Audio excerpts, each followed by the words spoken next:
ഈ ക്രിസ്മസ് കാലത്ത് പോക്കറ്റ് കാലിയാവാതെ വീട് നിറയ്ക്കാൻ വമ്പൻ ക്രിസ്മസ് ഓഫർ. ഓരോ ആഴ്ചയിലും തിരഞ്ഞെടുക്കുന്ന ഭാഗ്യശാലികൾക്ക് ബിൽ എമൗണ്ട് തിരികെ നൽകുന്നു. Mayuri furniture, electronics and home appliances, Edakkara, Tirur, Perinthalmanna. ആത്മഹത്യാക്കുറിപ്പ് എഴുതി വെച്ച് പോലീസിനെ കബളിപ്പിച്ച് മുങ്ങിയ പോക്സോ കേസ് പ്രതിയെ കാളികാവ് പോലീസ് അറസ്റ്റ് ചെയ്തു. മളിയേക്കലിൽ നിന്നും കാണാതായ 24-കാരൻ പള്ളാട്ടിൽ മുഹമ്മദ് നാഫി എന്ന യുവാവിനെയാണ് കാളികാവ് പോലീസ് ആലപ്പുഴയിൽ നിന്നും കണ്ടെത്തിയത്. ഇയാളെ കോടതി റിമാൻഡ് ചെയ്തു. 2 മാസം മുൻപ് മാളിയേക്കിൽ നിന്നും കാണാതായ 24 വയസ്സുള്ള പള്ളാട്ടിൽ മുഹമ്മദ് നാഫി എന്ന യുവാവിനെ കാളികാവ് പോലീസ് ആലപ്പുഴയിൽ നിന്നാണ് കണ്ടെത്തിയത്. ഇയാളെ കാണാതായതിനെ തുടർന്ന് യുവാവിന്റെ മാതാവിന്റെ പരാതി പ്രകാരം കാളികാവ് പോലീസ് കേസ് രജിസ്റ്റർ ചെയ്ത് അന്വേഷണം നടത്തി വരികയായിരുന്നു.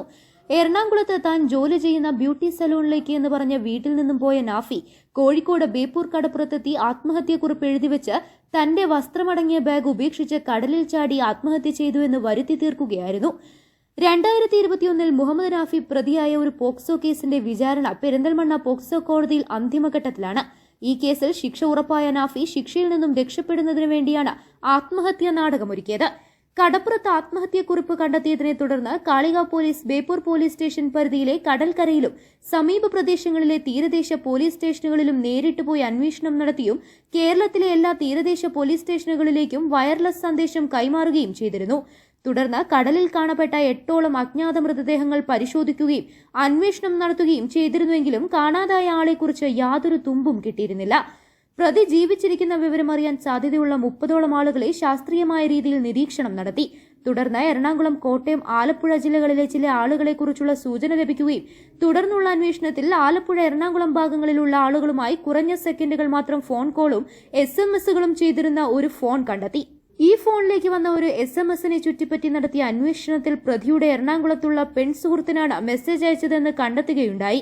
തുടർന്ന് നടത്തിയ അന്വേഷണത്തിലാണ് പ്രതിയെ ആലപ്പുഴയിൽ വെച്ച് കണ്ടെത്താൻ കഴിഞ്ഞത്. പ്രതി ഒളിവിൽ പോയതിനു ശേഷം വീട്ടുകാരുമായോ സുഹൃത്തുക്കളുമായോ ഒരിക്കൽ പോലും ഫോൺ കോൾ ചെയ്തിരുന്നില്ല. മറ്റൊരാളുടെ അഡ്രസ്സിലെടുത്ത ഫോൺ നമ്പറാണ് പ്രതി ഉപയോഗിച്ചിരുന്നത്. നാഫിയെ കാണാതായതിനെ തുടർന്ന് കാളികാവ് പോലീസ് ഇൻസ്പെക്ടർ വി അനീഷിന്റെ നേതൃത്വത്തിലുള്ള സംഘമാണ് കേസ് അന്വേഷണം നടത്തിയത്. SI V Sasidharan, senior civil police ഓഫീസർമാരായ P അബ്ദുൽ സലീം, വി വ്യതീഷ്, റിയാസ് ചീനി, അരുൺ കുറ്റിപ്പുറത്ത് എന്നിവരാണ് പ്രതിയെ പിടികൂടിയത്. പ്രതിയെ പെരിന്തൽമണ്ണ കോടതിയിൽ ഹാജരാക്കി. കാളികാവ് മാളിയേക്കിൽ താമസിക്കുന്ന ഒരു യുവാവിന്റെ എന്ന് കരുതുന്ന ഒരു ആത്മഹത്യാക്കുറിപ്പും അയാളുടെ വസ്ത്രമടങ്ങിയ ബാഗും ബേപ്പൂർ കടപ്പുറത്തുനിന്ന് കാണപ്പെട്ടു എന്ന് ബേപ്പൂർ സ്റ്റേഷനിൽ നിന്നും ഫോൺ കിട്ടിയ പ്രകാരം ഞങ്ങൾ മാളിയേക്കലോ ടിയാന്റെ വീടുമായി ബന്ധപ്പെട്ടതിൽ ടിയാൻ ജോലിക്കാണെന്ന് പറഞ്ഞ് എറണാകുളത്തേക്ക് പോയതാണെന്നും ശേഷം യാതൊരു വിവരമില്ല എന്ന് പറഞ്ഞ അടിസ്ഥാനത്തിൽ ഒരു കേസ് രജിസ്റ്റർ ചെയ്യുകയും അന്വേഷണം നടത്തുകയും ചെയ്തു.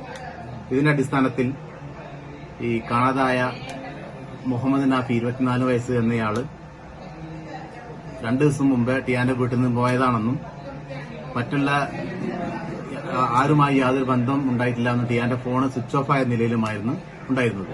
അപ്പൊ ഇതിന്റെ അടിസ്ഥാനത്തിൽ ഞങ്ങൾ ബേപ്പൂരിലും അതുപോലെ തന്നെ മറ്റു തീരദേശ പോലീസ് സ്റ്റേഷനിലൊക്കെ അന്വേഷിച്ചെങ്കിലും ടിയാൻ കടലിൽ ചാടി എന്നുള്ള നിഗമനത്തിലാണ് ഞങ്ങൾ എത്താൻ കഴിഞ്ഞത്.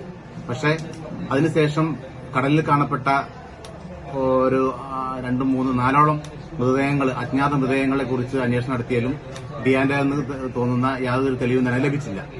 ശേഷം ടിയാന് ഞങ്ങൾക്ക് മനസ്സിലായി ഇയാൾക്ക് ഇതിനു മുന്നേ ഒരു 2021 ഒരു പോക്സോ കേസിൽ പ്രതിയാണ് ഇദ്ദേഹം.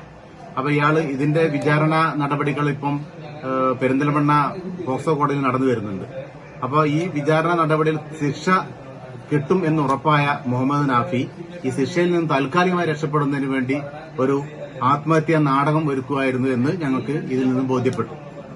പിന്നീട് ഇദ്ദേഹത്തിന്റെ വീട്ടുകാരുമായോ അതുപോലെ തന്നെ സുഹൃത്തുക്കളുമായോ യാതൊരു ബന്ധവും ഇയാള് പുലർത്തിയില്ല. ഫോണിലൂടെ യാതൊരു ബന്ധവും പുലർത്തിയിരുന്നില്ല.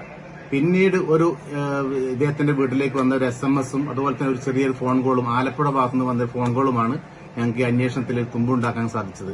അതിന്റെ അടിസ്ഥാനത്തിൽ നടത്തിയ അന്വേഷണത്തിൽ ടിയാന് ആലപ്പുഴ ഭാഗത്ത് ഒരു ബ്യൂട്ടി സലൂണിൽ ജോലി ചെയ്യുന്നുണ്ടെന്ന് മനസ്സിലാക്കിയതിന്റെ അടിസ്ഥാനത്തിൽ ഇവിടുന്ന് പോലീസ് പാർട്ടി പോയി അയാളെ കൂട്ടിക്കൊണ്ടുവരികയായിരുന്നു.